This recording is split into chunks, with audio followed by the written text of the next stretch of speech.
Hello, welcome to Paint by Blunders. Today we are looking at the Chaos Dwarfs, aka the Helsmiths of Hashut, and we are looking at the Infernal Cohort, which is the little battle line. Now, after I did the Domintor Engine, who's probably silhouetted somewhere behind me, I got lots of feedback, which was we'd like to see the battle line painted in the same scheme. So I've adjusted it ever so slightly to try and make it a little bit more interesting and contrasty. And this is going to be a sort of quick, speedy method to get them on the tabletop, but I will mention as we go a few areas where you might want to spend some more time if you are doing this scheme on a hero instead. Now, that's enough of me waffling. Let's get to the video. Our starting point here is simply primed in black. And what we're going to start doing first is tackling the armour. And super simple, really effective. This is sort of my standard way of doing bronze in a super fast way. And it always starts with Ink by Darkness from Games Workshop, and we're just going to be going over any of the areas that you want to be bronze. Essentially, some of the accent colours in this that we're going to tackle later, if you didn't want to do them, you know, gold, and you want to keep it super simple, then just do them Ink by Darkness as well. As you will see as we go through, you can do as much or as little bronze as you like. And I'm just applying this fairly, rushed with a size 1 brush that I got from Green Stuff World. Great little brush. So this is where we're going to make it a little bit more jazzy. We're going to use Warpaint Fanatics Deep Azure. Now, this is a fantastic paint range, and what I'm doing with this is almost watering it down into a wash. I literally want it just to sort of seep into some of the recesses and just sort of stain that Ink by Darkness with a few brighter patches. I don't need it to be uniform. I don't need to be perfect. It's the rough rushedness that is what I want. It's the irregularities that I'm going for. And with that done, we're essentially on to the final step, which is just dry brushing with Pro Acrylics bronze. You can use whatever metallic you like here that gives you that sort of bronzy effect. I know with Pro Acrylic, they do a dark, a normal, and a light bronze. I just like the standard bronze. I think it's fantastic, but you could do Rune Lord Brass if you wanted to use Games Workshop paints. There's loads of options out there. And that is pretty much our armour done. We will be coming back to it later for a few additional steps, but as I say, this is the quick version. Coming in now with Green Stuff World's Wonka Purple for all of these sashes and sort of under armour. Lovely paint. If you don't have this, Screamer Pink from Games Workshop or the Baraknar Burgundy is probably your go-to. And we're just putting a couple of thin coats on. It looks really dark and a bit washed out now, but we will be brightening that up. And we're going to be coming in with Lollipop Magenta from Green Stuff World. And the first coat, I add in a little bit of that Wonka Purple just to sort of help with some opacity, because this doesn't have the best. And I will just be layering this up, multiple thin coats, to try and get a nice solid opacity. It doesn't have the best coverage, so we will be doing 2-3 coats. And it's just a case of keep coming back to it, applying another coat, letting it go. You don't have to constantly be bogged down by this. So we'll be coming back to that pink sort of magenta sections, but we're going to start cracking on with some of the metallics. Games Workshop's Retributor Armour. It's got a lovely orangey tone to it, which is exactly what I want for this miniature. And we're just going to be putting on a couple of thin coats, picking out the areas of the armour that we want to accent. As always, if you are new to the channel, please do consider subscribing, liking, commenting and sharing all those lovely things, because it helps the channel grow massively and I appreciate it more than you know. Now, there isn't a great deal of silver on this, but the bits that there are, I'm going to be using Kaleido's Colourworks stainless steel. This is an airbrush paint, but I'm absolutely obsessed with it. I think it goes on so well for miniature painting with a brush. The one sort of tip I could give you about using it is you've got to make sure you wick away a bit of the moisture on your brush as you use it, much like you would use the Vallejo metal colour, that sort of airbrush series that we all know and love. So there is a few little bits of shading I want to do before we crack on.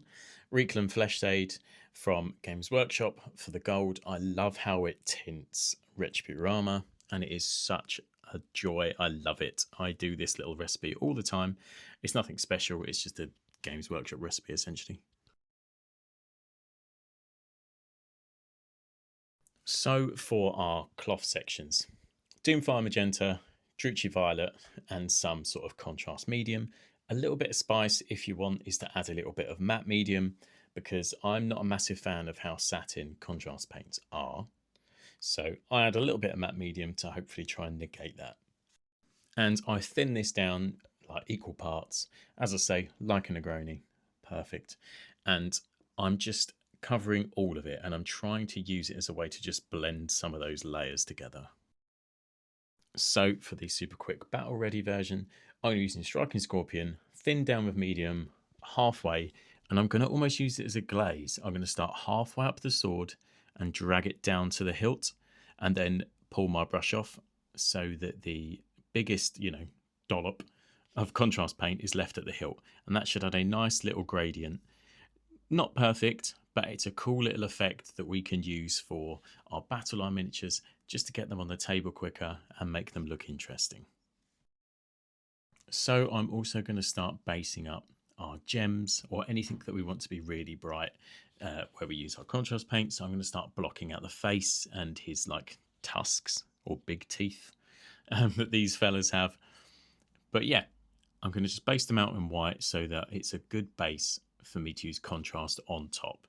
I use Golden's Fluid white because it is amazing, and I feel that a lot of miniature painters are sleeping on it. I highly recommend it. Now I'm going to come in with that Striking Scorpion contrast. I have thinned it by about a third. If you want it super fast and you don't want to do any more stages to these, just go with it completely raw and just call it done. Now at this stage, I would put a flesh contrast over his face and call it done. Battle ready, wallop, job's a good one. But let's push this one a little bit further, and a few techniques that you might want to put an extra 5-10 minutes per model, or just a good idea of how you might want to tackle a hero. So pro acrylic bronze to start, using it as an edge highlight on all of the Retributor armour. You could just use silver if you prefer, or Liberator gold. So one thing I wanted to just touch on and get asked about is why I choose the colours I choose. So this isn't a colour theory class. This is just a colour wheel that I've just sort of looped round the colours that I wanted to include. Now, the magenta was my main colour. The green was sort of a highlight accent pop for that sort of the magic-y stuff. And with the Retributor armour, I knew I wanted it to be sort of orangey. Now, I don't plot out a colour wheel before I start painting, but in my head, I sort of visualise this and, the certain colours that I want to include. But yeah, it's just something I thought I would include in this video because I've been asked a few times, what's my sort of approach to colour? And I'm not one for following all the rules, especially in an artistic sense. It's the freedom and the choices you make that I love about it. But yeah, but even on this colour wheel, my basing option was sort of an orangey desert. Again, it feeds into that Retributor armour. I hope that sort of helped explain why I choose some of the colours I do. If that's something you like seeing, I'll happily include a more condensed version in all my videos going forward, just how I plotted the colour. Anyway, I'm waffling again. Let's get back to it. So just to elevate the gems again, I'm coming back in with pure Striking Scorpion, and I'm sort of just doing the lower third at a slight sort of 45-degree angle, 40-degree angle, and swiping across those gems. And for the potion pot, I did just the very edges. I also come in and just do a streak of Striking Scorpion at the bottom of the sword to try and make it look a bit more magical. Then I've blocked out the entire face in white because I decided I want to use a lot of contrast. So just making it solid would have just made it so much easier. So now for the face, you've got options here. There's not much skin on show. So you've got like reddish brown, dark flesh, pinkish flesh. Use whatever you like. And I always say, if you've got like dwarfs, elves, humans, anything like that, even orcs, I don't like using the same flesh across the entire range. I hate the fact that they all look like a carbon copy flesh-wise. So I would mix it up. So this is sort of just a general. I used a little bit of dark flesh with a little bit of reddish flesh and put a drop of medium in it and just did a couple of coats. And we'll come back to that later. But essentially, just letting that dry. Now, I came in with just any old black. Vallejo black is the one I chose to use, and I'm just basing the beard. So when that contrast was dry, I came back in with Rack Flesh and a little bit of that flesh wash mix. And all I did was add a little bit to it was to tint it. I do this all the time. I add a little bit of my sort of contrast mix to my layering color just to sort of help blend it and smooth a transition. So just as a quick edge highlight for the beard, we've got white on the palette, we've got black. I'm just going to make a grey. I'm not going to get another grey out, just to, this tiny bit. I'm a big fan of mixing colours. Here's a really easy example. So for the gems, we're just going to add a white dot to the top left of the gems and even the curved sections of the water bottle if you so wish. And with the sword, we're just going to do a quick dry brush and stippling over it as well, just to blend in some of that striking scorpion. So just as a final highlight for our pink, you've got so many options that work for this. I chose to use Pastel Pink from AK Interactive, but you saw all the ones you could have used, and we're just doing a subtle final highlight. Again, this is the sort of thing I would do for hero models, and you could just keep pushing it and getting brighter and brighter. But that is as far as I'm going to take him. I think he looks great. So basing. AK Interactive Sandy Desert as our base. You can use anything you like, themed your army, but this is what I'm going for. And once that's on and dry, I'm going to come back in with Rickland Flesh Tone, again thinking of that colour wheel and that orangey sort of tint. And then we're going to come in with the pigment powders, Vallejo's Umber, also like a very small amount of light rust to give it an orangey tint. And then I'm just going to use a black play marker, which I find so handy for doing the rims on the bases. And then I'm going to call it done. A little tuft for good measure, again, to add in a tiny bit of green, thinking of our colour wheel. And that's it, done. Now this little beast will look fantastic next to the old Domintor Engine. And next up, I'll do a Bull Centaur. Thank you very much for watching this Helsmiths of Hashut video, and I do plan on doing a few more for the Hellsmiths. I'm going to do a few alternate paint schemes and also the Bull Centaur models because they are fantastic. So thank you very much again, and hopefully I'll see you on the next one.